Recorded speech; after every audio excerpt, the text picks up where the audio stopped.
The year was 1913. Woodrow Wilson was president, and powerful banking interests, who had been trying for years, finally achieved their long-term goal of a silent coup d'etat by taking control of the American government.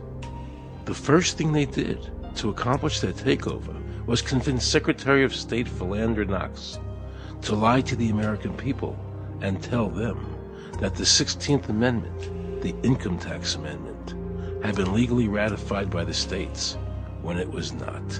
The bankers knew that this tax would ultimately end up in their pockets. Because of this fraud, the American people were led to believe there was now a tax on their labor. Congress and the President are completely aware of this fraud, and it was even cited in a recent court case.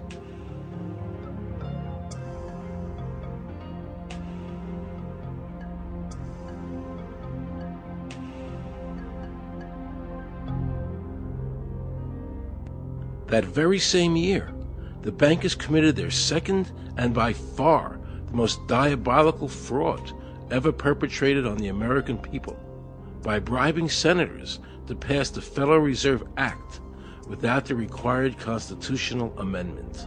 All in favor, say aye. They did this during Christmas vacation, when many senators were home celebrating their holidays with their families. And that's how the unconstitutional Federal Reserve Act came into being. They were very clever, and they understood that whoever issued the money for America would control the government. The bankers won, and the American people lost, because most politicians will sell their soul for $1. And now the Federal Reserve could issue dollars legally. As Mayor Rothschild said, "Give me control of a nation's money supply, and I care not who makes its laws." He knew that he and the other bankers would now control the laws of the nation. Government gave these bankers one of its most important powers, and now had to borrow money from them and pay interest to finance the government. So the American people were forced to lower their standard of living and pay a graduated income tax to the government, just so the government could give these bankers more profits. President Woodrow Wilson, who signed the Federal Reserve Act into law, later said, in regret, "I am a most unhappy man. I have unwittingly ruined my country. A great industrial nation is now controlled by its system of credit. We are no longer a government by free opinion, no longer a government by conviction and the vote of the majority, but a government by the opinion and duress of a small group of dominant men." The Federal Reserve was created by Congress in 1913, and it was entrusted with the power granted originally to the Congress by the U.S. Constitution to coin money and regulate the value thereof.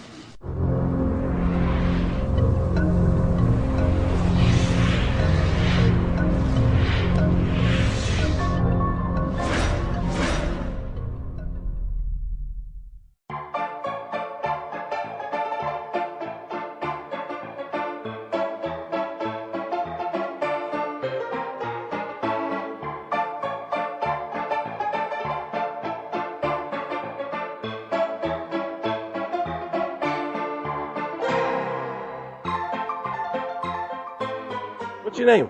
Jan Crafting? Hi, Jan. I'm Aaron Russo. I produced the movie Is this a joke? Am I gonna No, make it's not a joke. Okay, good. No. I produced the movie Trading Places with Eddie Murphy and The Rose with Bette Midler, many movies, and I'm doing a feature film. And my film was about my quest to find out whether or not people pay income taxes. Do you pay an income tax? Yes, I do. You do? Yeah. Have you ever seen a law that requires you to pay an income tax? Have I ever read it? You mean in the page, black and white? No, Yeah. no. So you pay the income tax, I assume? Of late. Well, actually, no, I didn't file last year, but Okay. I'm sorry, is this on film? No, I paid my tax. My question to you is, have you ever seen a law that says you have to pay an income tax?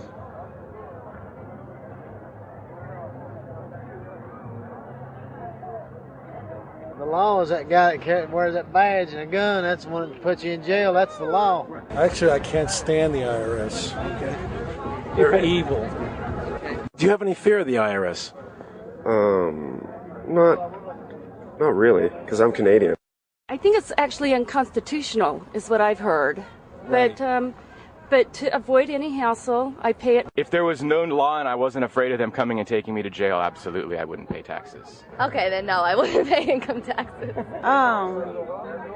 It's a no-brainer. You wouldn't pay it. I wouldn't pay it. Why would anybody? Because that's what they tell us we must do, else we're bad Americans. Would you pay it? No. Would you pay it? No. Why would you pay taxes if you don't have to? The income tax is not legal because it would be a direct tax and it is not apportioned as the Constitution demands. If it's against the Constitution, then why are we doing it?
I really expected that, of course, there's a law that you can point to in the law book, the code, that requires you to file a tax return. Of course there is. Maybe I don't know what it is right then as he was speaking to me, but sure. So naively, I agreed to go off and research it and get back to him. 3.5 months later, I was at that point where I couldn't find the statute that clearly made a person liable, at least not me and most people I know. And I had no choice in my mind except to resign. I had to leave the IRS because I presented evidence that I had accumulated indicating that the agency was violating the law and violating people's rights. And I asked the agency for a response to my sincere concerns. And the answer I got was that they would not respond to my concerns and that they would provide me with the paperwork necessary to tender my resignation. But We the People Foundation for Constitutional Education put a full-page ad in the USA Today on July 7, 2000. And within the body of that ad was a $50,000 challenge for anyone that could show the law. And to me, $50,000 is a lot of money. So I went after that and did the research based on the fact that I thought, let's put this challenge for anyone that could show the law. And to me, $50,000 is a lot of money. So I went after that and did the research based on the fact that I thought, let's put this baby to bed. I'm hearing all these rumors. I'm going to kill 2 birds with 1 stone. I'll answer these people's questions that are asking me, and then I'll win this $50,000. And, based on the research that I did throughout the year 2000 and that I'm still doing, I have not found that law. I've asked Congress. We've asked a lot of people in the IRS commissioners, helpers.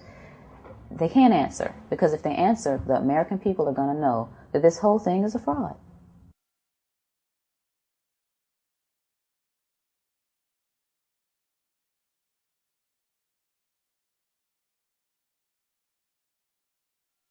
I was surprised to hear these highly trained and decorated IRS agents telling me there was no law requiring American citizens to file a 1040 or to pay an income tax on their labor. I haven't filed an federal income tax return since I left. I have not filed a tax return since 1999. Approximately 67 million people don't file an income tax return.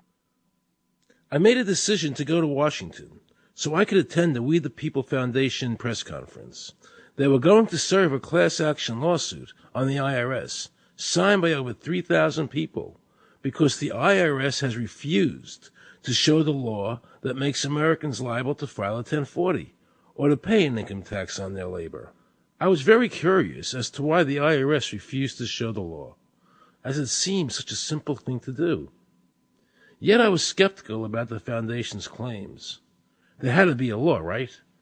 I mean, we've all been told over and over and over again that we had to pay income taxes. No answers, no taxes. No answers, no taxes. No answers, no taxes. Most people believe that the income tax system is legal and that the revenue from the tax is used in the public interest. However, there is a substantial, conclusive body of evidence that proves that our income tax system represents the most pernicious form of tyranny. It is the greatest hoax ever perpetrated by government against the working men and women of America. American citizens, along with the Foundation, have been asking the IRS to specifically provide them with the underlying legal foundation upon which they administer and enforce the personal income tax laws in our country. At the national level, when people would attempt to contact somebody of a much higher authority, say the commissioner, same kind of thing. They would get answers that were in effect non-answers. There are a group of people standing outside today who assert that no law requires you to pay taxes and that you will not answer their petition to the government as to whether they're required to pay taxes. Are they required to pay taxes? I've been paying my taxes ever since I had my first job, and I think it's a fundamental construct of our nation that those of us who expect and demand the services from our government that the government provides, be they the protection of our country through the military, or be they the education of our children, or be they the protection of our environment, that we must pay for those services. So yes, I think there is a fundamental obligation, and that it's an understood and well accepted one.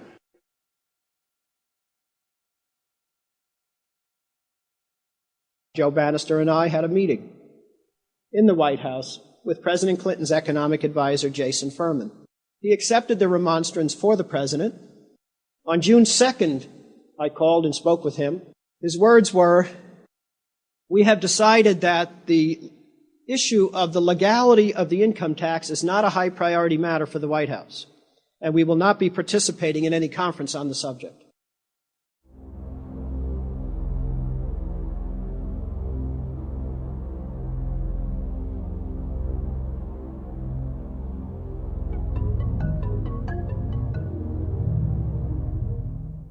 I decided not to eat until my death or until the government agreed to send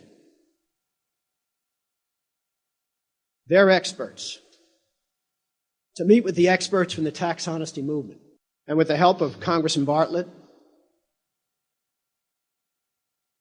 a deal was made. I'm very pleased that through these several trying weeks and now months, that we have secured the agreement of the IRS and the Justice Department, because some of the questions are beyond the purview of IRS, that they will both attend a public symposium where these issues can be formally addressed. Last Thanksgiving,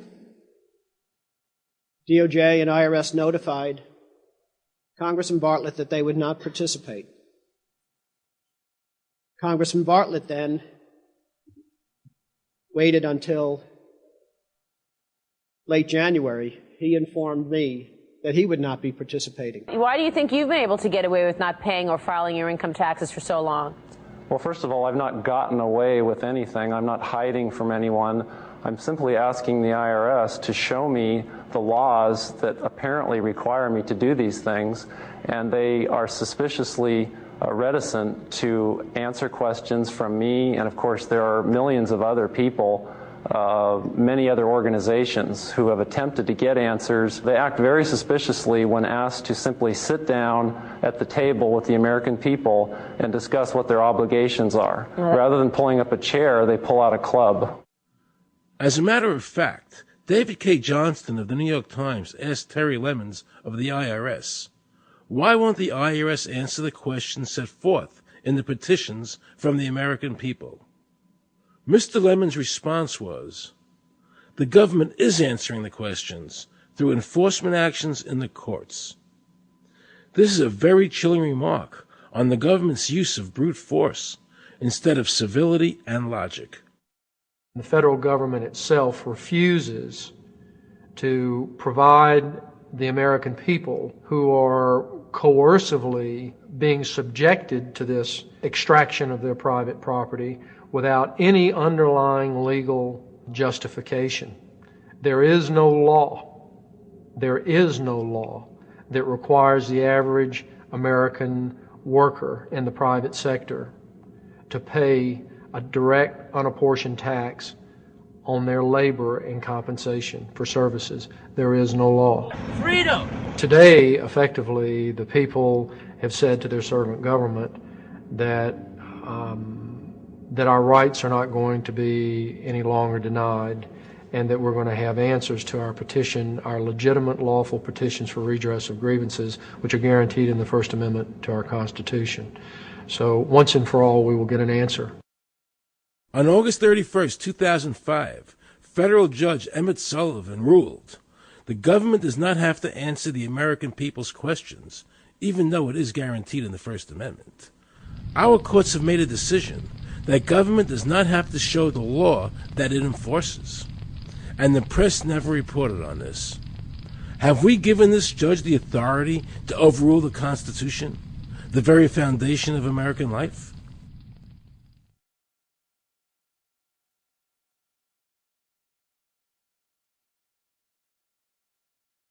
I believe that in both spirit and substance, our tax system has come to be un-American. Death and taxes may be inevitable, but unjust taxes are not. The country's taxes must be fixed, and I know what to do with it. If you think you're paying too much now, just wait till I get through with it. Now, Mr. Hanley, I'd like to ask you something. What does the government do with all the money we give them in taxes? When President Reagan was elected, one of the first things that he did was appoint a blue ribbon panel of business people headed by Peter Grace, and is commonly referred to as the Grace Commission. And their job was to research all the various areas of the federal government and make a report. One of the quotes from the Grace Commission is, 100% of what is collected is absorbed solely by interest on the federal debt. All individual income tax revenues are gone before 1 nickel is spent on the services taxpayers expect from government. If we pay the salaries of the congressmen and the senators, we're supporting them, aren't we? Well, yes. Yeah. Well, then why can't we list them as dependents and deduct them? We've been brainwashed. People have been told, that you need this income tax system to fund government, which is absolutely ridiculous. I mean, my question is, well, if that's true, how did we fund government from 1776 to 1913? The main purpose of the income tax is not to raise revenue, but to redistribute wealth and to control society. A lot of people might say, well, gee, if there wasn't an income tax, what would happen to education? They don't understand that education is paid for the most part, out of state and local taxes, your property tax. People might say, well, how are we going to build and maintain our highways if there's no money coming into the government? We need our highways. There is a tax on every gallon of gasoline that people buy. Every year, you give the federal government a form that says, here's how all my money worked. If you lie, you could go to prison. So you're required to give them a financial statement that under, the force of law could put you in prison if it's not impeccable, right? And under the law, they're supposed to do the same. They're supposed to give you back a financial statement that says, here's what we did with your money. Except you comply and they don't. In fiscal 99, the Department of Defense had 1.1 trillion of undocumentable adjustments.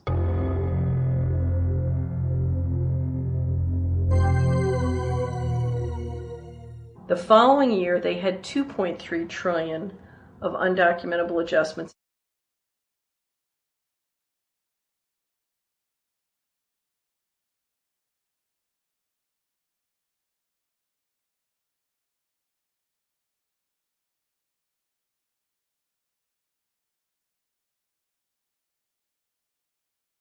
So I called Sheldon Cohen because he used to be the IRS commissioner. He wrote the tax code, and he was also general counsel to the IRS.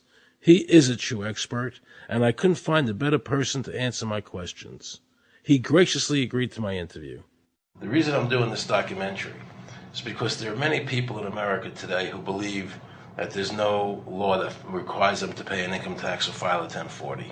And there are many people going to jail for it, fighting over it. The Internal Revenue Code is authorized by the 16th Amendment. I think it should be clarified. I think government should be transparent to the people. Why doesn't the IRS commissioner sit down with them and just explain it in clear English? Why? I don't think they really care. They don't think. I think they're just playing word games. You don't think they're sincere people? No, I don't think they're sincere people. Today I interviewed a juror, okay, who sat on a case, and they found the person not guilty for lack of filing, okay? And I asked her why they found him not guilty. And she said because the IRS couldn't show us the law that made him liable to file a 1040. All they need to do, if there is a law, is to show us the law, which, of course, they never did. And the reason they didn't do it was why? Because there is no law. Title 26 requires you to file a return. But doesn't Title 26 have to be in compliance with the Supreme Court decisions? You're going to take a 1920 case and superimpose it on the whole Internal Revenue Code that was written after it? No, that's not. I can't believe what I just heard. Rewind. You're going to take a 1920 case and superimpose it on the whole Internal Revenue Code that was written after it? No, that's not. Remember he said earlier the Internal Revenue Code was authorized by the 16th Amendment? The Internal Revenue Code is authorized by the 16th Amendment. Remember, the Supreme Court said the 16th Amendment did not give the government any new taxing power. These decisions have never been overturned. Let's listen further. Can the lower courts overrule the Supreme Court? No. How are they putting people in jail today for not paying a tax on their labor when the Supreme Court said they don't have to? Doesn't the IRS code have to be in compliance with the Supreme Court? That's my big question. This is a waste of time. Well, because whatever I say, you're not going to believe. He's right. I don't believe him. And neither should you. He wants us to believe we should obey the IRS code, which is being enforced in violation of the many Supreme Court decisions. If the Supreme Court made a decision... Thank you, Aaron. I think we're finished. I'm sorry, Mr. Cohen, you're doing that. Well, I'm sorry that you constantly re-argue the point. You're liable because the law says that you're liable, and the courts say the law says you're liable, and that's why you're liable.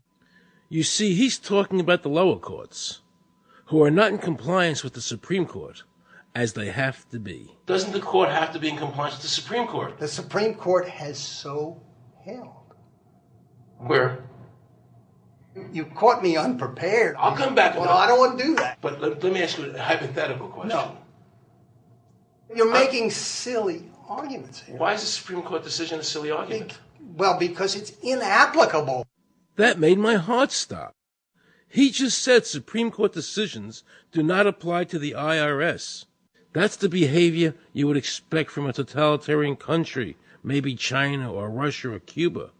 Not from America. They're just making up the law as they go along. Now I knew the tax honesty movement was right.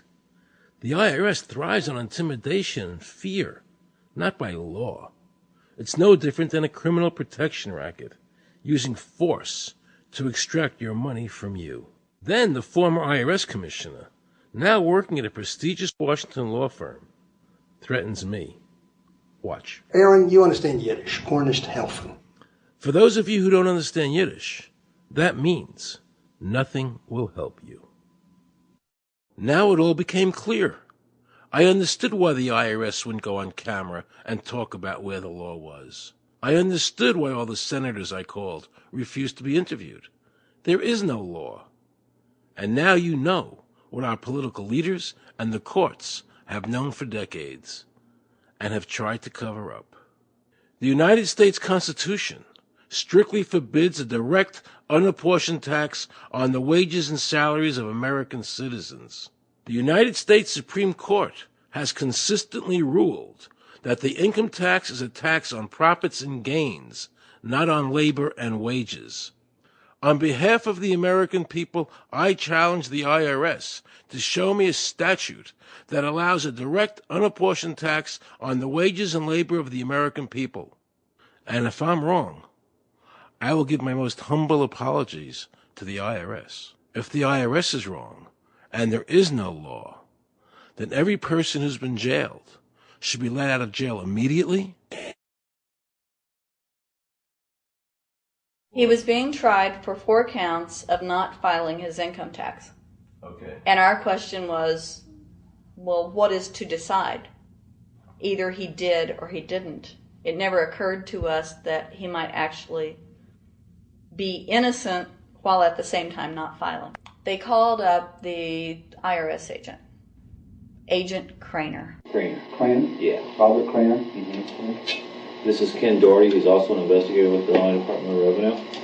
This is a request for a copy of the delegation of authority order. Right, and I talked to my boss about that, and he said that my badge is that. Badge is the authority.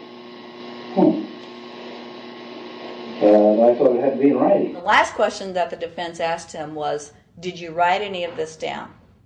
And Agent Craner looked right at him and right at us, and he said, I never wrote anything down. And yet when we saw the video, there he was, writing notes, you know. And so I'm thinking, okay, at this point, the judge is supposed to say, Agent Craner, it is clear that you have committed perjury. It wasn't even noticed.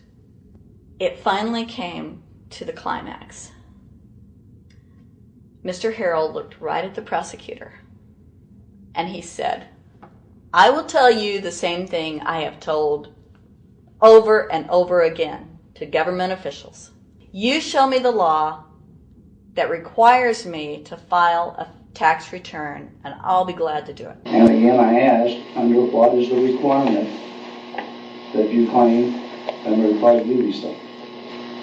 And the requirement under the regulations is what section? My question to you is, what particular act are we discussing here that I am liable to do these things that you claim I'm liable to do? Your exact question would be again? Okay, what is the section that what? But I guess I'm still not understanding your question, Mr. Harrell. Well, you must be familiar with what that you have the police powers to enforce. Yes. The prosecutor absolutely ignored him. And he started slandering Mr. Harrell. Just started attacking his character. They're calling us tax cheats, they're calling us fanatics, they're calling us weirdos. I don't care what you call me, but I have one question. Where is the law? Show me the law. They can't let this turn into a rational debate, because if they do, they lose it. So they have to insult people and say it's frivolous. We felt like that there was an overall arrogance and that they were railroading. We felt like that there was an overall arrogance and that they were railroading Mr. Harrell and wanting us to participate. Judge Coogan, he looked right at us and he said, I will instruct the jury according to the law. We were sent to deliberation. The judge promised us that he would give us the law. And we looked, and it was not there. 2 people, they kept saying, but he's going to get by with it. And I said, what is he getting by with but his rights? If there is no law, he's not breaking a law. He's just standing on his rights. Are we going to deny him that? That's when this one juror sat back and kind of rolled his eyes and he said, you mean we don't have to pay taxes?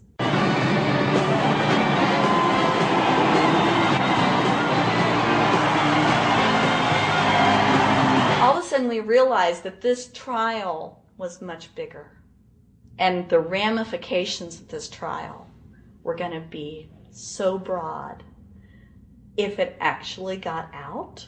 I mean, it's like we had just discovered this great government secret. And so when we came out for the delivering of the verdict, the judge was, I'm sure, even at this point, I'm sure he still thought we would pass given guilty verdict. And the reason I say that is because of the look on his face when the first not guilty was read. His face just turned white. I mean, it's like, I don't believe this. The second time, you could hear people out in the audience, just in the courtroom, just going, wow, and the judge is just getting red in the face. I mean, he was just livid. And the judge got up and left. I sat there and I thought, this truly is a victory for the people. And I have never felt more patriotic. And I knew that we had done the right thing. I looked at that man, Mr. Harrell, and I thought, the system might not work all the time, but this time, for that man, it did.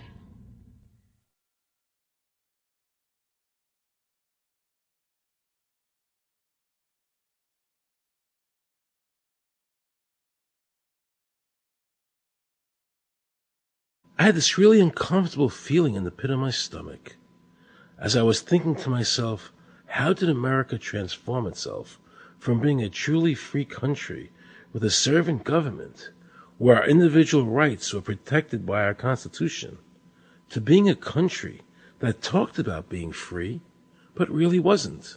The change started when the Federal Reserve came into existence and America adopted one of the major planks of the Communist Manifesto by bringing to America this central bank. The very same people that backed the Federal Reserve System also backed the graduated income tax, a second plank from the Communist Manifesto. You know that the Federal Reserve is a private bank and not a government agency? No, I wasn't aware of that. It's a private bank? That would scare me quite a bit. What if you learned that the Federal Reserve makes money off the taxes you pay? How would you feel about that? Angry. Like I'm feeling right now. I would feel cheated by my government. I'd be angry. It kind of sucks. They're pretty much in control of everything. I decided to drive back to Washington to see Dr. Ron Paul. He had been a congressman for over 20 years. I had met him previously in 1998 when I was running for governor in Nevada, and I knew him to be an honest and sincere man, and I thought he'd be very helpful in letting me know what the future holds for the American people. Who owns the Federal Reserve? It's secret, and we can't find out what's happening. But the Congress created it, and it's not authorized in the Constitution. The government borrows money from a private corporation using the name Federal that prints United States on it, and then it pays back to the Fed, which is owned by private banks. We don't know who all those private banks are. The money that the government is paying back to the private bankers is the money that comes from you and me. Why in the world would the American government borrow money and pay fees on it when it has the authority to make the money itself interest-free? The Federal Reserve is no more federal than Federal Express. I've never seen a full list of ownership for the Fed. I don't think anybody has. The government works for a private bank, and the private bank works for its owners, the true masters. People talk to me about, the issue of Republican versus Democrat, as if they don't get it. And I say, look, here's the way you get it. It's organized crime.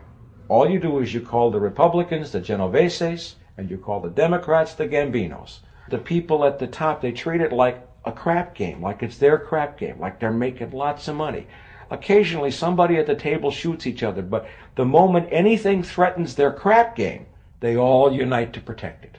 They're both controlled by the same financial, economic, and corporate interests. Once the banks get into the picture and they form a partnership with the government gives them the legal power now to create bank-issued money backed by the coercive power of government to require everybody to accept that bank money. In the course of the last century, they have converted this nation from a nation of independent freeholders to a nation of employees. And they're just one step away from being serfs. Most people spend the great bulk of their money for taxes, interest, and inflation. And all of that money goes to these two groups that comprise the cartel and their partner, the federal government. It's not a coincidence. So if Congress used its legal authority to shut down the Federal Reserve System, the American people would be much better off. Government should create, issue, and circulate all the currency. Creating and issuing money is the supreme prerogative of government and its greatest creative opportunity. Adopting these principles will save the taxpayers immense sums of interest, and money will cease to be the master and become the servant of humanity. Abraham Lincoln.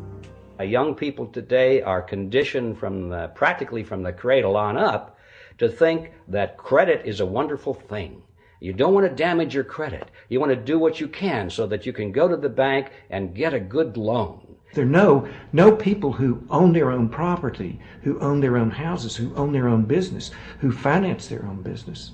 They're only debtors. The average young person today has no concept that he's being drawn into a web, a trap. Like he's in the feudalist system, only he's going to like it. He's going to think, this is wonderful. I got my new red Corvette, and I'm in debt for the rest of my life, but I'm looking good.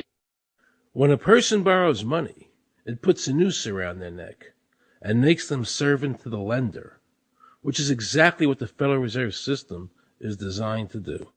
And now our Congress, so dominated by the banks, is helping them to entrap people even further by passing new bankruptcy laws, making it more difficult for the people to declare bankruptcy and get a fresh start, while at the same time allowing the banks to charge very high rates of interest. This is the way the Democrats and Republicans, working with the banks, legally enslave the nation. Credit card industry is a huge political contributor, and unfortunately a certain number of... It just seems so, like I say, just bald. You know, this idea that credit card industry gives a lot of money to the government so they will protect them even to the just abject disinterest of their own constituents. That happens kind of a lot. The board of directors of the Federal Reserve System is chosen by the president from a list prepared by the bankers themselves. The process of finding a Greenspan replacement is ongoing and is being managed by a small group of people responsible for coming up with a list of nominees. It's important that whomever I pick is viewed as an independent person from politics. If the American people ever allow the banks to control the issuance of their currency, the banks and corporations that will grow up around them will deprive the people of all property until their children wake up homeless on the continent their fathers conquered. Thomas Jefferson. So the Federal Reserve is actually an illegal entity functioning within government. It's illegal, and what we have given to this so-called agency is the authority to counterfeit money. Do you have any points of view about the Federal Reserve and how the Federal Reserve operates? They just enter something on a computer. Oh, you need 20 billion today. Here's 20 billion.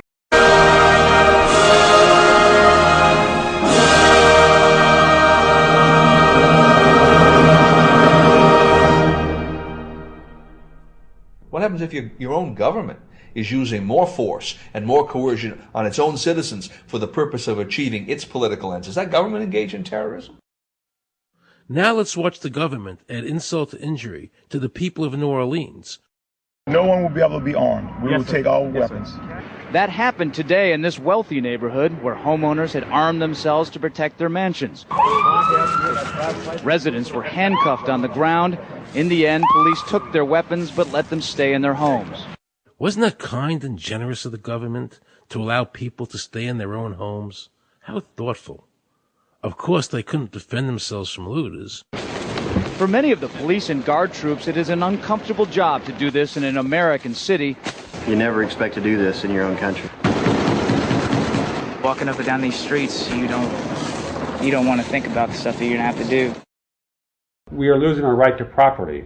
The government is getting more pretexts to seize it, using the power to confiscate it with eminent domain. The asset forfeiture laws have proliferated. It's easier for the prosecutors to come in and make an accusation against you and confiscate your property even though they have no evidence that you've done anything wrong. Guilt or innocence doesn't really matter that much because it's very convenient for the government. Unfortunately, what is being sold to the American people today as Americanism If you peel off the label, you find so much similarity to what we were fighting against when we were fighting communism and Nazism and fascism. The government's now putting a national ID card together and they want checkpoints. We will be carrying our papers, and they have recommended there'll be checkpoints throughout the country. Isn't that what Nazi Germany did that everybody in America was against? Papers, please. May I see your papers? May we see your papers? I don't think I have them on me. In that case, we'll have to ask you to come along. Wait, it's possible that, yes. Here we are. These papers expired 3 weeks ago. You'll have to come along. Halt!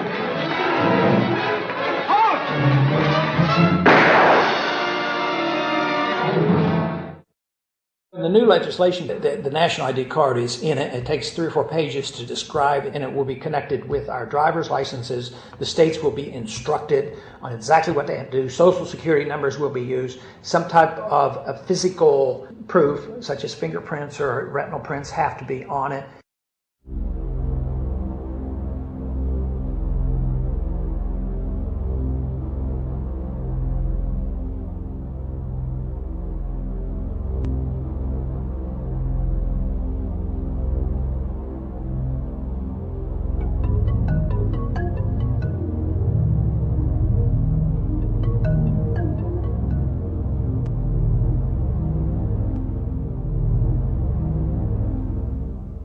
It is time to wake up, America.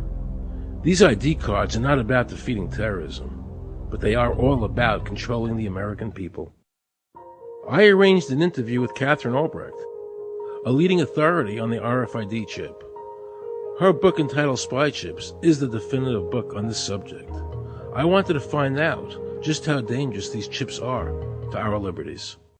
RFID is a technology that uses tiny computer chips the size of a grain of sand or even smaller, hooked up to miniature antennas to transmit information about items at a distance. Back in 1999, Procter & Gamble, Gillette, and MIT got together to find a way to commercialize this technology and make it small enough, make it efficient enough, and make it low cost enough to, essentially, their dream is to put one of these tiny computer chips on every physical item manufactured on planet Earth. The latest technology for identifying people at the point of sale, for identifying people when they make purchases, is actually the implantable chip that you can actually embed directly into human flesh. It's a tiny glass capsule about the size of a grain of rice. It contains an RFID computer chip with a coiled antenna, and it can transmit information also at a distance.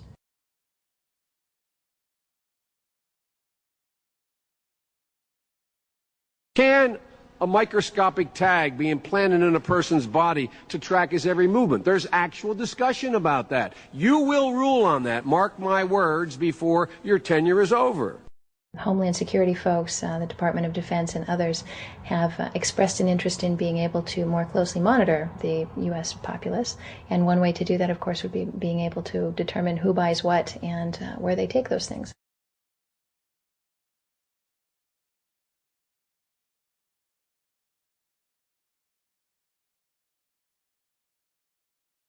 Radio waves can travel through walls, they can travel through wood, they can travel through the things we normally rely on to protect our privacy. For example, your purse, your backpack, your pocket, anything you're wearing or carrying. Kraft Philadelphia cream cheese has been tagged with RFID and sold to consumers, as have Mach 3 razor products and other Gillette razor products, without the knowledge of the consumer. One of the tiny chips could actually even be the dot on the letter I on the back of the fine print on a package that you purchased. They were talking about having reader devices in every airport, on every bus, on every train, on every port, on every dock. One of the most worrisome applications of RFID are proposals to put them into cash, meaning that you would be able to track every banknote, where it had been, who it had been issued to, and create, in essence, an audit trail. That would essentially take away the anonymity of cash that we now enjoy today. The ATM machine itself, as the money came through the roller device, would be reading each number, and they would know who you are because, of course, you identify yourself at the bank before you take money out. And down the road, when you go to pay at a major retailer, it would also be possible for them, as they're putting the money into the cash drawer, to simply feed it through a little reader device. It would go in, it would tag that number and transfer possession from Aaron Russo, say, to Walmart. Once everything you do is tied down to a single number and there is no longer the ability to pay with cash, then all it takes to render you a non-citizen is to simply turn that chip off. You will no longer be able to really participate in any function in society, including buy food. So through the implementation of the Federal Reserve System, the American citizen has gone from being a private individual who had real money, gold, in his possession that was private, to a citizen who has no privacy because all money is now being digitized. They can deduct whatever amount of money they want out of your digits whenever they want. They can trace you whenever they want. You'll be at their mercy. God forbid we allow this to happen in America. This is absolutely Orwellian. I mean, it's talking about Big Brother looking over your shoulder at absolutely everything you do, every purchase you make, every place you go, every company you interact with. All of that would be reported back potentially to the government.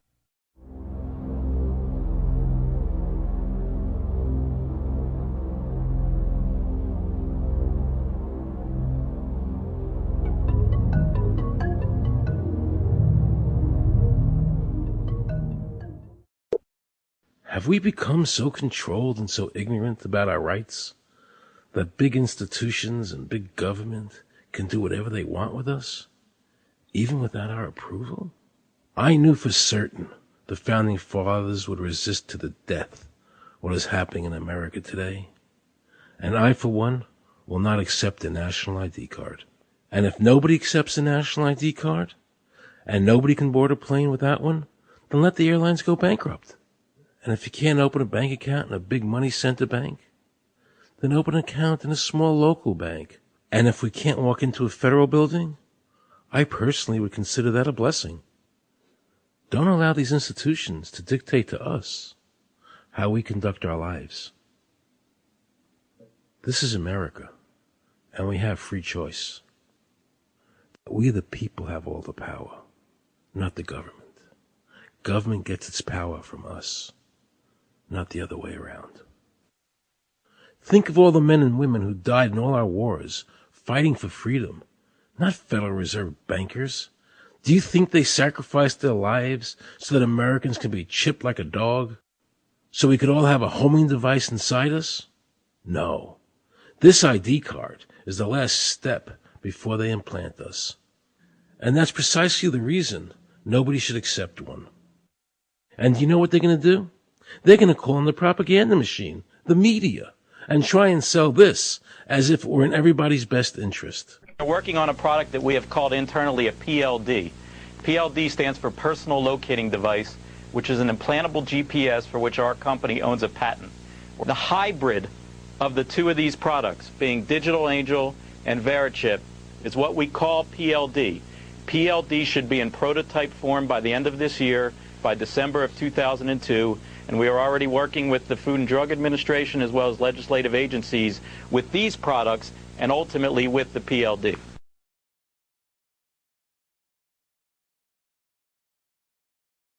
We have a Florida family who are really pioneers in a brave new world. They have volunteered to be the first ever to have microchip identification devices implanted into their body. After 9/11, I was really concerned with the security of my family.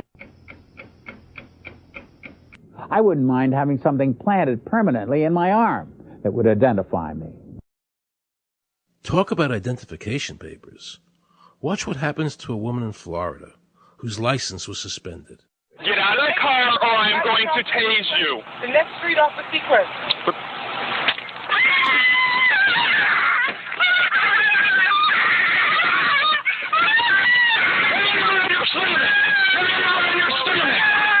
On your stomach. Do it now. Put your hands behind your back. Do it now. Do it now or you're going to get tased again. Do it now. Do it now. On your back. Put your hands behind your back. Put your hands behind your back. I can't. Sure you can. Come here. Ow, ow, ow. Oh, got it. You got blood on her. Oh, my God. You tased me and you handcuffed me? Yep, you're under arrest. For what reason? Your license is suspended.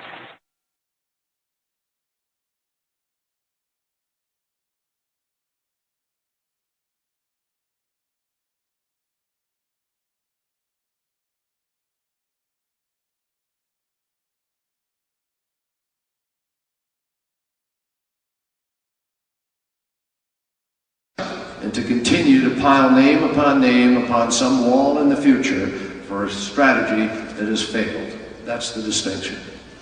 Sir. I first and foremost want to thank you for your time. You spent a lot of time talking to those who hear that. I want to thank you for coming and being open and honest. You recommended a book to us earlier. I wanted to recommend a book to you. It's called Art Madhouse by Greg Palatz. Yeah, I have it, actually. Yeah, he's the top investigative journalist in America. I've already read it. And he says you won the 2004 election. Right. Isn't that amazing? Isn't that amazing? You won in 2004. In fact, there were multiple reports on the day of the election of disenfranchisement of black voters in Florida and Ohio. I'll ask my question. Thank you very much. I'll ask my question. I'm going to preface it. He's been talking for 2 hours. I think I can have 2 minutes. Thank you. Thank you very much. All right, I'm going to ask you my question. I'm going to inform people, and then I'm going to ask you my question. So there are multiple reports of disenfranchisement of black voters on the day of the election in 2004. Right. There was also voting machines, electronic voting machines in Volusia County, Florida, that counted backwards. So amidst all these reports of phony, bogus stuff going on, how could you concede the election on the day?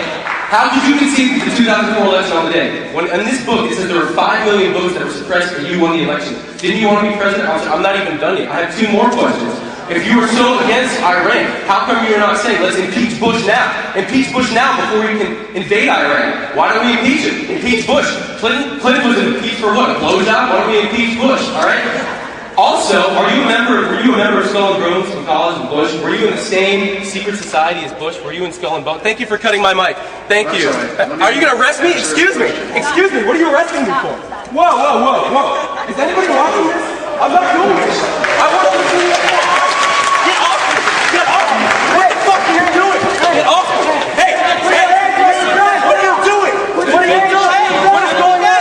What is going on? I want to stand and listen to you answer my question. Why are you arresting me for asking me? Help! Help! Help! Are you kidding? They're arresting me! Help!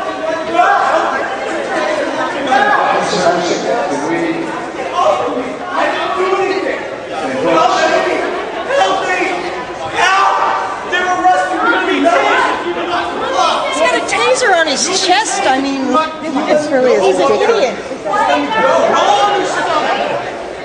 Hands behind your back.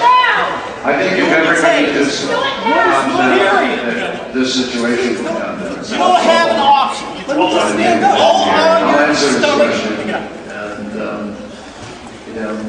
unfortunately, he's not available to come up here and swear me in as president. Why are they arresting me? Did someone do something here? I'm being arrested. Because it's a very important question. What did I do? Get off me. You know what? Get the fuck off me, man. I didn't do anything. Don't tase me, bro. Don't tase me. I didn't do anything. Ow! Ow! Ow! Ow! Ow! Ow! Let me go. Let me go. Get back. Let me go. Why? Why are you doing that? Oh my God. Back up. Back up. Why? What did I do? What did I do? What did I do? What did I do? Come on, Papa. All the power is in the people. And to the extent that government becomes alienated from the people, does things that people don't want, power is transferred until you finally come to a police state, totalitarian state, whatever word you want to give it, where the desires of the people really have no consequence. They go out and they vote. Doesn't make any difference which candidate they elect. Now we can see a new world coming into view. A world in which there is the very real prospect of a new world order. The New World Order will be built. An end run on national sovereignty, eroding it piece by piece, will accomplish much more than the old-fashioned frontal assault. Council on Foreign Relations. We shall have world government, whether or not we like it. The only question is whether world government will be achieved by conquest or consent. Paul Warburg, Council on Foreign Relations and architect of the Federal Reserve System. There's a group that get together internationally and they sort of play God with our money. Yes, that's part of what George Bush said was the One World Order.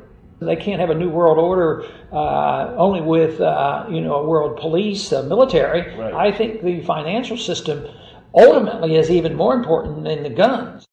The central bankers of the world are working together to create a one-world government, a global police state as sinister as anything George Orwell ever wrote about, where every person on the planet Earth will have an RFID chip implanted, where the bankers and the governments can monitor every transaction you make. A chip in everybody would be the universal monetary system par excellence, because there'd be no escape from it, and you'd be totally under the control of those who issue the electronic impulses in that chip.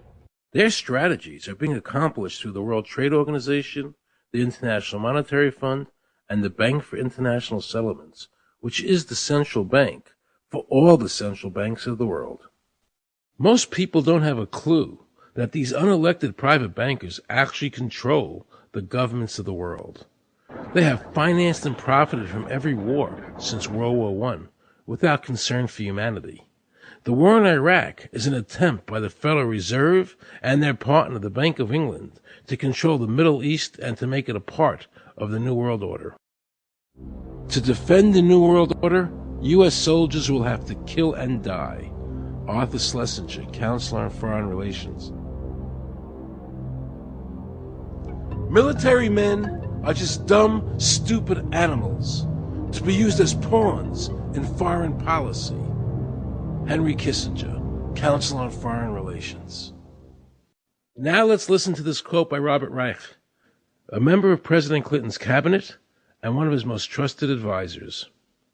The dirty little secret is that both houses of Congress are irrelevant.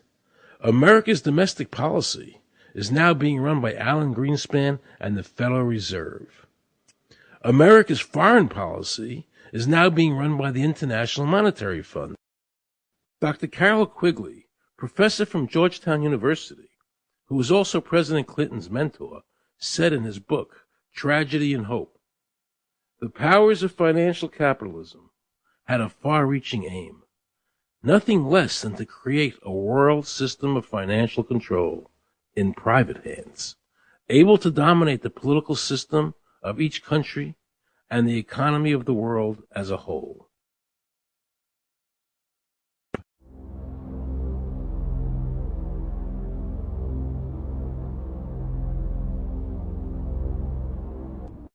Look what happened in Europe. The people that voted down the European Constitution wanting each country to stay sovereign.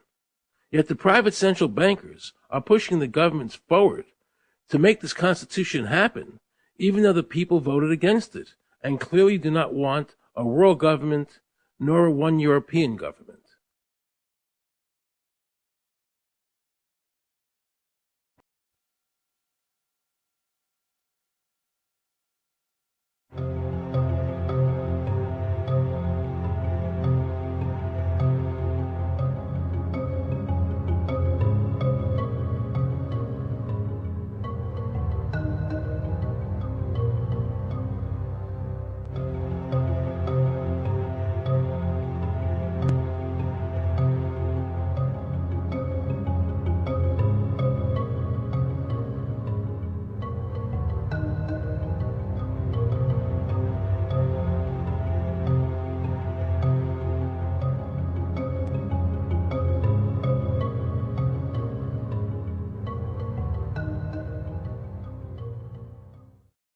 Now pay close attention to this quote by David Rockefeller, and you'll understand what is happening in the world today and where the American people are heading as a nation.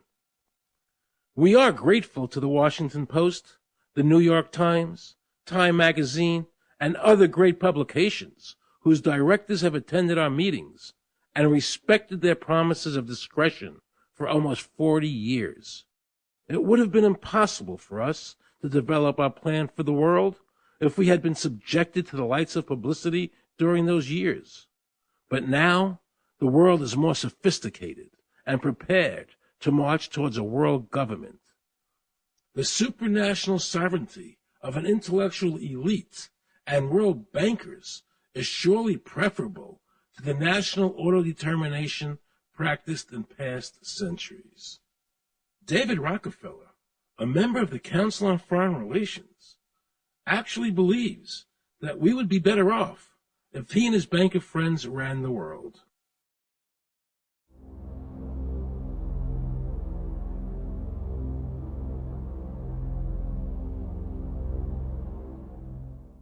Benito Mussolini had a great quote about fascism. He said that fascism should be called corporatism more properly because it's the perfect merger of power between the corporation and the state. That's how he defined fascism. And that's what we're seeing here. The media controls the information that a person gets. In various ways, they can make sure that the average American watching the tube or reading the newspaper is going to come out with a certain mindset. He's going to say, this is good, that's bad, and that's all they have to do. You look at the ownership of corporate media in this country. Who owns CBS? Viacom? Who owns NBC? GE? Who owns ABC? Disney? Americans have been taught to expect their salvation from government instead of recognizing government as the most dangerous threat they'll face in their lives. And the United States putting together a constitution now for Iraq. You know, why don't we just give them ours? I mean, think about it. It served us well for over 200 years, and we don't appear to be using it anymore, so what the hell?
like the old idea where you could do what you thought you could do and what you wanted to do as long as you didn't hurt other people.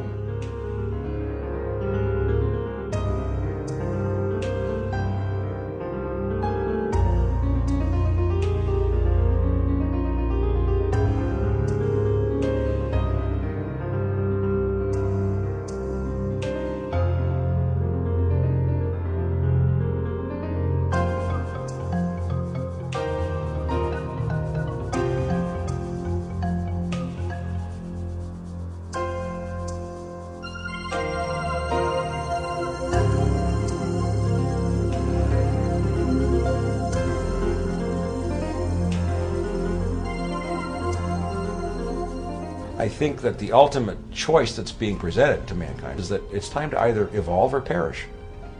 Grow up or die. Become adults. Act like adults. Take some responsibility.